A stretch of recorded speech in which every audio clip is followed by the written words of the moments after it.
Bulk production অর্থাৎ ক্রেতা যে অর্ডার করছে সেই অর্ডার অনুযায়ী পণ্য প্রস্তুত করা।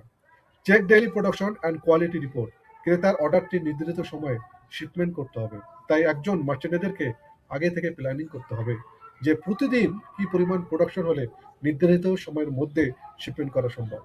ইনলাইন ইন্সপেকশন, অনলাইন ইন্সপেকশন মানে প্রোডাকশনের কাজ চলাকালীন সময়ে ক্রেতার সাথে কথা বলে ইন্সপেকশনের ডেট ফিক্স করতে হবে, যাতে করে ক্রেতার নির্ধারিত প্রতিনিধি এসে প্রোডাকশনকৃত পণ্যের কোয়ালিটি ঠিক আছে কিনা তা চেক করে।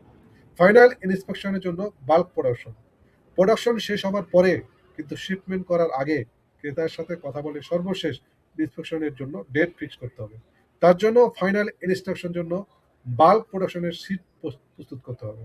Sample send to third party testing centre, স্যাম্পলগুলোকে থার্ড পার্টির কাছ থেকে পাঠাতে হবে যাতে স্যাম্পলের কোয়ালিটি টেস্ট করার জন্য, ও রিপোর্ট সংগ্রহ করতে হবে। শিপমেন্ট ফাইনাল ইন্সপেকশন, প্রোডাকশনকৃত সকল পণ্য ক্রেতার নিকট পাঠানোর জন্য শিপমেন্ট করতে হবে। এর জন্য ইন্সপেকশন করতে হবে, সব ডকুমেন্ট ক্রেতাকে পাঠাতে হবে।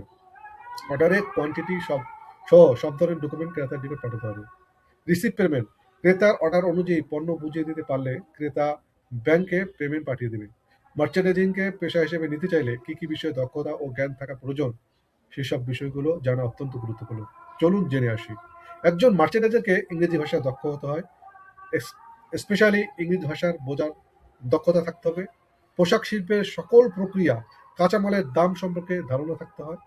আমদানি রপ্তানি প্রক্রিয়ার সাথে সংশ্লিষ্ট শিপিং, কাস্টমস, বাইং পলিসি এসব কাজে দক্ষতা থাকতে হয়।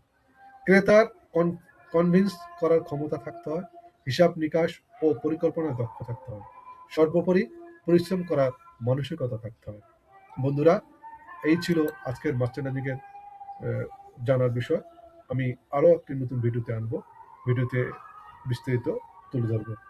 ভালো থাকুন, সুস্থ থাকুন।